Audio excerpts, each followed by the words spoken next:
નમસ્કાર વિદ્યાર્થી મિત્રો, થર્ડ યર બીએસસી સેમેસ્ટર 5 જેમાં 501નું પેપર કે જેનો સબ્જેક્ટ કોડ CCCH 501 છે. આ 501નું પેપર આપણે ઇનઓર્ગેનિક કેમેસ્ટ્રીથી ઓળખીએ છીએ. મિત્રો, આ 501ના ઇનઓર્ગેનિક કેમેસ્ટ્રીના યુનિટ 1 અને યુનિટ 2નો અભ્યાસ. 1માં આપ વિદ્યાર્થી મિત્રો જે ટૉપિક સમજ્યા છો એ ટૉપિક છે સંકીર્ણોની ક્રિયાવિધિ, એટલે કે જે કોઓર્ડિનેશન કમ્પાઉન્ડ કોમ્પ્લેક્સ એટલે કે સંકીર્ણ સંયોજનો જે બને છે એની આપણે ક્રિયાવિધિનો કોન્સેપ્ટ સમજ્યા. અને ત્યારબાદ મિત્રો યુનિટ નંબર 2 જે છે કાર્બોધાત્વીય સંયોજનો, એનો પણ તમે અભ્યાસ કર્યો. આ પેપરમાં આપ વિદ્યાર્થીઓ યુનિટ નંબર 3 ક્ષારણનો અભ્યાસ કરી રહ્યા છો. અગાઉના લેક્ચર્સમાં તમે ક્ષારણના પ્રકાર વિશેની માહિતી મેળવી. આ ક્ષારણના પ્રકારમાં ગેલ્વેનિક ક્ષારણ જે વિદ્યુત રાસાયણિક ક્ષારણનો પ્રકાર છે. અહીંયા એનોડ અને કેથોડ એટલે કે એનોડ ઉપર ઓક્સિડેશન અને કેથોડ પર રિડક્શન પ્રક્રિયા થાય છે.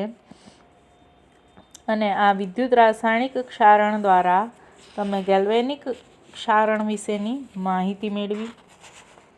ત્યારબાદ મિત્રો તમે સાંદ્રતા વિદ્યુત કોષ દ્વારા થતું ક્ષારણ, એટલે કે જ્યારે ક્ષારણ થાય છે ત્યારે સાંદ્રતા વિદ્યુત કોષ પ્રકારનો કોષ ઉત્પન્ન થાય છે અને એના કારણે ક્ષારણ થાય છે. તો એના માટે પહેલો તબક્કો તમે જોયો, જેમાં બે જુદી જુદી ધાતુઓ એક જ પ્રકારના વિદ્યુત વિભાજ્ય દ્રાવણના સંપર્કમાં આવે છે. એ વખતે આપણે ક્ષારણ જોયેલું. તો એમાં વિદ્યાર્થી મિત્રો તમે આ પ્રકારનો ડાયાગ્રામ છે એનો અભ્યાસ કરેલો, કે અહીંયા તમે જોઈ શકો છો આ બે જુદી જુદી ધાતુઓ કઈ છે, કોપર અને ઝિંક. બંને એક જ પ્રકારનું વિદ્યુત વિભાજ્ય દ્રાવણ એટલે કે H2SO4 એના સંપર્કમાં આવે છે અને ત્યારે ધાતુનું ક્ષારણ થાય છે. ત્યારબાદ મિત્રો આપણે નેક્સ્ટ જે છે એ બે જુદી જુદી ધાતુઓ જુદા જુદા વિદ્યુત વિભાજ્યના સંપર્કમાં આવે છે. તો ત્યારે થતું ક્ષારણ એ સમજવાનું હતું. એનો પણ તમે અભ્યાસ કર્યો. અહીંયા કોપર છે તો એ કોપર સલ્ફેટના સંપર્કમાં આવે છે અને અહીંયા ઝિંક છે જે ઝિંક સલ્ફેટના સંપર્કમાં આવે છે. તો બંને અહીંયા ધાતુઓ પણ જુદી છે અને એના વિદ્યુત વિભાજ્ય દ્રાવણો પણ જુદા છે. જે આપણે બીજા પ્રકારનું ક્ષારણ જોયું. ત્યારબાદ મિત્રો આપણે નંબર 3 સાંદ્રતા વિદ્યુત કોષ દ્વારા થતા ક્ષારણમાં આપણે ત્રીજો પ્રકાર જે જોયો એ છે એક જ ધાતુ એટલે કે કોપર, એનોડ અને કેથોડ બંને તરીકે વિદ્યુત ધ્રુવ કેવું છે, સરખી જ ધાતુ છે. તો આ એક જ ધાતુ પરંતુ એ બે જુદા જુદા વિદ્યુત વિભાજ્યના સંપર્કમાં છે. એક વિદ્યુત વિભાજ્ય છે કોપર ક્લોરાઇડનું, જ્યારે બીજું વિદ્યુત વિભાજ્ય કયું અહીંયા ઉપયોગમાં રહેલું છે, HClનું. તો અહીંયા આપણે જોઈ શકીએ છીએ કે વિદ્યુત વિભાજ્ય દ્રાવણ તરીકે બે જુદા જુદા દ્રાવણોનો ઉપયોગ થયેલો છે, કોપર ક્લોરાઇડ અને HCl. એના પછી ચોથો પ્રકાર તમે ભણ્યા જે છે એક જ પ્રકારની ધાતુ એક જ પ્રકારના વિદ્યુત વિભાજ્યના સંપર્કમાં, પરંતુ એની સાંદ્રતા જે છે એ જુદી જુદી છે. તો અહીંયા એક જ પ્રકારની ધાતુ એટલે કે કોપર, એનોડ તરીકે પણ કોપરનો સળિયો છે અને કેથોડ તરીકે પણ કોપરનો સળિયો છે. બંને સમાન પ્રકારના જ વિદ્યુત વિભાજનના સંપર્કમાં છે. બંને કોના સંપર્કમાં છે? કોપર ક્લોરાઇડના. પરંતુ એ બંનેની સાંદ્રતા જુદી છે. એટલે કે અહીંયા તમે જોઈ શકો છો કે એનોડના સંપર્કમાં રહેલું દ્રાવણ એ ડાયલ્યુટ છે, એટલે એની સાંદ્રતા કેવી કહેવાય? ઓછી સાંદ્રતા છે. જ્યારે કેથોડના સંપર્કમાં રહેલું દ્રાવણ છે એ કોન્સન્ટ્રેટેડ છે, એટલે કે સાંદ્ર છે, માટે એની સાંદ્રતા કેવી છે? વધુ. તો આવી રીતે એક જે એનોડ છે એ ઓછી સાંદ્રતા ધરાવતા દ્રાવણના સંપર્કમાં છે, જ્યારે કેથોડ છે એ વધુ સાંદ્રતા ધરાવતા દ્રાવણના સંપર્કમાં આવે છે અને પરિણામે ક્ષારણ ઉદ્ભવે છે. પછી મિત્રો તમે લાસ્ટ પોઈન્ટ જે ક્ષારણનો સમજ્યા એ ઓક્સિજનના પ્રમાણને લઈને છે, કે જ્યાં ઓક્સિજનનું પ્રમાણ વધુ છે અને બીજું છે ઓક્સિજનનું પ્રમાણ ઓછું છે. તો અહીંયા આપણે જોઈ શકીએ છીએ એનોડ તરીકે પણ કોપર ધાતુ જ છે અને કેથોડ તરીકે પણ કોપર ધાતુ જ છે. એટલે કે ધાતુઓ કેવી છે? સમાન. એનોડ અને કેથોડ બંને ધાતુઓ સમાન. ત્યારબાદ બંનેના વિદ્યુત વિભાજ્ય પણ સમાન, પરંતુ ઓક્સિજનનું પ્રમાણ વધુ અને ઓછું. તો આપણે જોઈ શકીએ છીએ કે એનોડ ઉપર ઓક્સિજનનું પ્રમાણ નહિવત છે, એટલે કે નથી, ત્યાં ઓક્સિજનનું પ્રમાણ ખૂબ ઓછું છે. જ્યારે કેથોડ ઉપર ઓક્સિજનનું પ્રમાણ વધુ છે.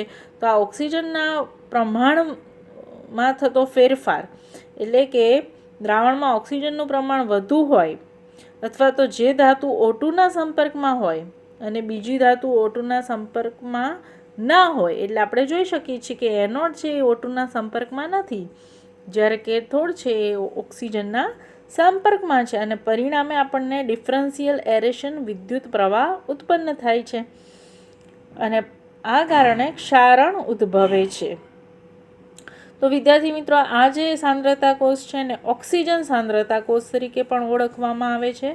તો આ રીતે આપણે અહીંયા અગાઉના લેક્ચર્સમાં તમે સાંદ્રતા જે ક્ષારણ થાય છે એના પ્રકાર જોયા, જેમાં ગેલ્વેનિક ક્ષારણ અને આ સાંદ્રતા કોષ દ્વારા ઉદ્ભવતું ક્ષારણ, એનો અભ્યાસ કર્યો. હવે મિત્રો આપણે નેક્સ્ટ ટોપિક તરફ આગળ વધીએ. તો આપણો જે નેક્સ્ટ ટોપિક છે એ આપણે જોઈએ, જેમાં જે વાતાવરણમાં થતું ક્ષારણ. આપણે સ્ટાર્ટિંગમાં તમે આ જે યુનિટનો અભ્યાસ કર્યો ત્યારે પણ તમે બે પ્રકારના ક્ષારણો વિશે માહિતી મેળવેલી. એક રાસાયણિક ક્ષારણ, જેને ડ્રાય કોરોઝન એટલે કે શુષ્ક ક્ષારણ તરીકે પણ ઓળખવામાં આવે છે, અને બીજું ક્ષારણનો પ્રકાર હતો એ છે આર્દ્ર ક્ષારણ એટલે કે વેટ કોરોઝન, જે દ્રાવણના માધ્ય એટલે કે કોઈ પ્રવાહી દ્રાવણ છે એના સંસર્ગમાં આવવાના કારણે, ધાતુ છે એ પ્રવાહી દ્રાવણના સંપર્કમાં આવવાના કારણે જ્યારે વિદ્યુત રાસાયણિક ક્ષારણ થાય છે, જેને આપણે આર્દ્ર ક્ષારણ અથવા તો વેટ કોરોઝન તરીકે પણ ઓળખીએ છીએ. તો મિત્રો, અહીંયા આપણે જે સમજવાનું છે એ છે વાતાવરણમાં થતું ક્ષારણ.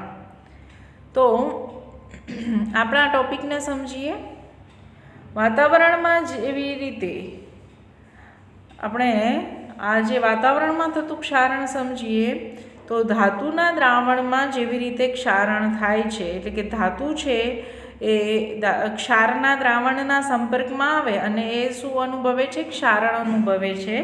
તેવી જ રીતે વાતાવરણમાં પણ ધાતુ છે એ ક્ષારણની ક્રિયા અનુભવે છે.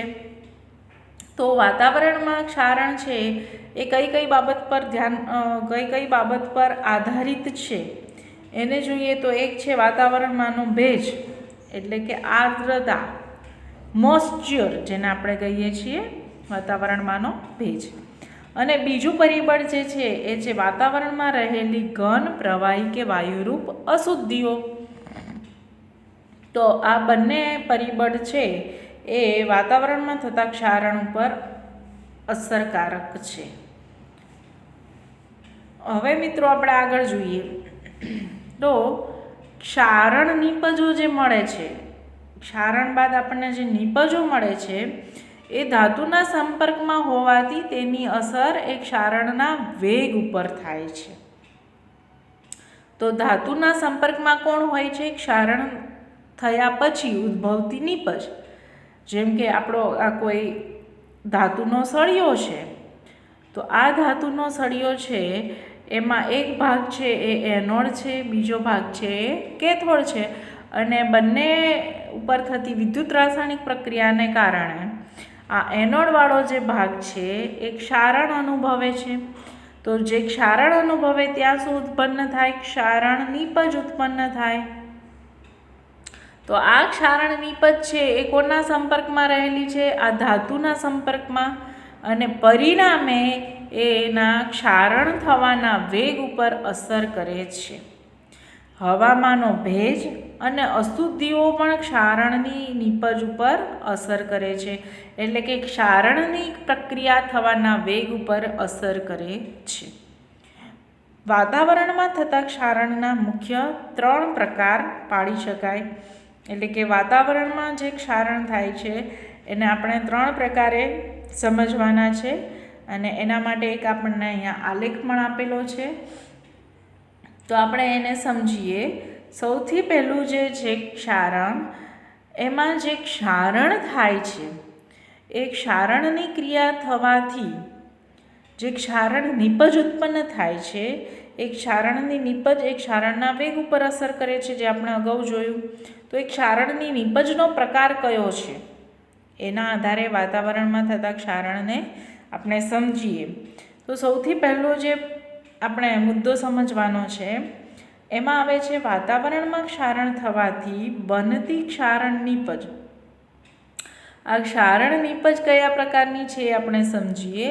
એનો જ આ ક્ષારણ નિપજ છે એ કોના સમપ્રમાણમાં રહેલી છે? તો ક્ષારણના વેગના સમપ્રમાણમાં. એનો મતલબ એવો થયો કે ક્ષારણ નિપજ જે બને છે એના આધારે ક્ષારણનો વેગ કેટલો છે એ નક્કી કરી શકાય છે. તો આ જે ક્ષારણ નિપજ છે જો છિદ્રાળુ કે ધાણાદાર હોય, એટલે કે આપણે એ ક્ષારણ નિપજ આ પ્રકારની હોઈ શકે એવી કલ્પના કરી શકીએ. આ તમે જોઈ શકો છો કે એમાં છિદ્રો ઉત્પન્ન થાય છે.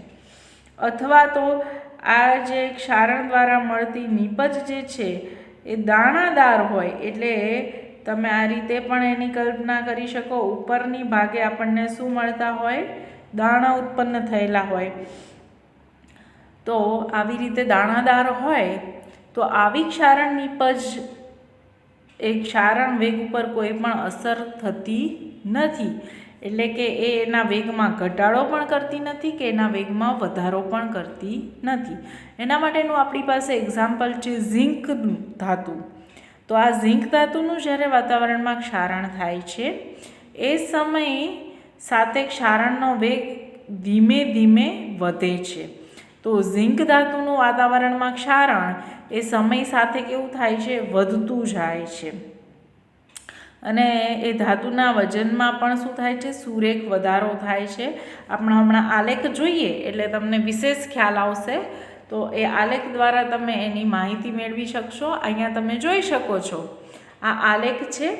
આલેખ આપણે કોના વિરુદ્ધ કોનો દોર્યો છે? તો ક્ષારણનો વેગ એટલે કે ધાતુનું વજન એના વિરુદ્ધ આપણે સમય ટીનો આલેખ અહીંયા દર્શાવેલો છે. તો આ ગ્રાફમાં તમે નંબર 1 વાળો આલેખ જુઓ જે ઝિંક ધાતુનો છે. કોનો છે? ઝિંક ધાતુનો. તો આપણે જોઈ શકીએ છીએ કે જેમ જેમ સમય વધતો જાય છે એમ એમ ધીમે ધીમે ક્ષારણની ક્રિયા પણ શું થાય છે? વધતી જાય છે. અને આલેખ કેવો મળે છે? સુરેખ મળે છે. એ તમે જોઈ શકો છો. તો આ રીતે ઝિંક ધાતુનું જે વાતાવરણમાં ક્ષારણ થાય ત્યારે આ ઝિંક ધાતુના ક્ષારણ દ્વારા મળતી ક્ષારણની નિપજ એ કેવી મળે છે આપણને? યા તો આ જે ક્ષારણ નિપજ છે એ છિદ્રાળુ હોય છે, અથવા તો આ ક્ષારણ નિપજ છે એ દાણાદાર સપાટી ધરાવે છે. તો આ રીતે ઉત્પન્ન થતી જે ક્ષારણ નિપજ છે એ એના ક્ષારણ વેગમાં કોઈ ફેરફાર કરતું નથી, પરંતુ આ ક્ષારણ જે નિપજ છે એ સમય સાથે એના ક્ષારણ વેગમાં શું કરે છે? વધારો કરે છે. તમે અહીંયા જોઈ શકો છો કે આ નંબર 1 વાળું જે અહીંયા ઇન્ડિકેશન આપ્યું છે એમાં W એ વજન ઇન્ડિકેટ કરે છે. તો એ વજન છે એ શું થાય છે? વધતું જાય છે. આપણે જોઈ શકીએ છીએ કે આ એક્સ અક્ષ છે એ સમય સૂચવે છે. તો એક્સ અક્ષ ઉપર જેમ સમય વધે છે એમ વાય અક્ષ ઉપર રહેલું ધાતુનું વજન પણ શું થાય છે? વધતું જાય છે. તો આપણે પ્રથમ આલેખની માહિતી મેળવી. હવે આપણે ફરી પાછા નેક્સ્ટ બીજા આલેખની માહિતી મેળવીએ. તો અહીંયા તમે જોઈ શકો છો કે સેકન્ડ આપણને માહિતી આપે છે કે ઘણીવાર બનતી ક્ષારણ નિપજ એ રક્ષણાત્મક ઘટ આવરણ રૂપે હોય છે. એટલે આપણી જે આ ધાતુની સપાટી છે એના ઉપર આપણી જે ક્ષારણની નિપજ છે એ ક્ષારણ દ્વારા થતી જે ઉત્પન્ન થતી નિપજ એટલે કે ધાતુનું સંયોજિત સ્વરૂપ એ આ ધાતુના સળિયા ઉપર એક રક્ષણ ઉત્પન્ન કરી દે છે, રક્ષણાત્મક કવચ. આ શું કહેવાય? એનું રક્ષણાત્મક કવચ ઉત્પન્ન કરી દે. પરિણામે આ ધાતુનું સળિયાનું અથવા તો ધાતુ જે છે એની સાથે હવે આપણા જે પ્રક્રિયકો છે એટલે કે વિદ્યુત રાસાયણિક પ્રક્રિયા છે એ થઈ શકતી નથી, અને પરિણામે એના ક્ષારણના વેગમાં શું થાય છે? ઘટાડો થાય છે. કારણ કે એની ઉપર આખું એક કવચ તૈયાર થઈ ગયું. પરિણામે હવે ધાતુ છે એ ડાયરેક્ટ એ સંપર્કમાં આવશે જ નહીં, અને એ સંપર્કમાં નહીં આવે તો ક્ષારણની ક્રિયા પણ થશે નહીં. તો આવી રીતે એક ક્ષારણનો વેગ છે એ શું થાય છે? ઘટે છે. એના માટેનું એક્ઝામ્પલ છે આપણે કોપરનું છે. તો કોપરનું હવાની હાજરીમાં ક્ષારણ થાય એટલે એમાંથી કોપર ઓક્સાઇડ છે એ ક્ષારણ દ્વારા નિપજ તરીકે મળે છે. ધાતુનું ઓક્સાઇડમાં રૂપાંતર થયું એટલે ધાતુનો ઓક્સાઇડ, કોપર ઓક્સાઇડ એ નિપજ તરીકે મળે છે. તો આ જે કોપર ઓક્સાઇડ છે એ આખું એના ઉપર આ રીતે અહીંયા દર્શાવ્યું છે આકૃતિમાં, એ રીતે રક્ષણાત્મક આવરણ ઉત્પન્ન કરે છે. તો શરૂઆતમાં ક્ષારણનો વેગ આપણને વધતો દેખાય કારણ કે આ અહીંયા ક્ષારણની ક્રિયા ઝડપથી થશે, પરંતુ એકવાર ક્ષારણ અહીંયા સપાટી ઉપર આ કવચ ઉત્પન્ન થઈ જાય પછી તો ક્ષારણ થઈ શકતું નથી. તો શરૂઆતમાં આપણને એનો વેગ વધતો દેખાય અને ત્યારબાદ એ શું થાય છે? ઘટે છે. તો આપણે એના માટેનો પણ આલેખ જોઈએ. અહીંયા આપ જોઈ શકો છો ગ્રાફમાં આપણો એક્સ વિરુદ્ધ વાયનો આલેખ, જેમાં એક્સ તરીકે સમય ટી છે અને વાય તરીકે આપણો ક્ષારણનો વેગ એટલે કે ધાતુનું વજન છે. તો આ નંબર 2 ધરાવતું આપણે જે મુદ્દો 2 જોઈએ છીએ કે જેમાં અહીંયા આપણને જે ક્ષારણ નિપજ છે એના દ્વારા એક રક્ષણાત્મક આવરણ ઉત્પન્ન થાય છે એટલે કે કવચ ઉત્પન્ન થાય છે. પરિણામે એ કવચ ઉત્પન્ન થઈ જાય, ધાતુની સપાટી ઉપર આખું રક્ષણાત્મક આવરણ ઉત્પન્ન થઈ જાય, ત્યારબાદ એક ક્ષારણના વેગમાં શું કરે છે? ઘટાડો કરે છે. તો એના માટેનું આપણી પાસે એક્ઝામ્પલ છે એ છે કોપરનું એક્ઝામ્પલ. કોપર છે એ વાતાવરણમાંના ઓક્સિજન સાથે પ્રક્રિયા કરે એટલે એમાંથી શું બનાવે છે? કોપર ઓક્સાઇડ, જેને આપણે ક્ષારણની નિપજ કહીએ. કોપર ઓક્સાઇડ એ શું છે? ક્ષારણની નિપજ. અને આ કોપર ઓક્સાઇડ છે એ રક્ષણાત્મક કવચ તરીકે ઉત્પન્ન થાય છે. જે શું છે? રક્ષણાત્મક કવચ.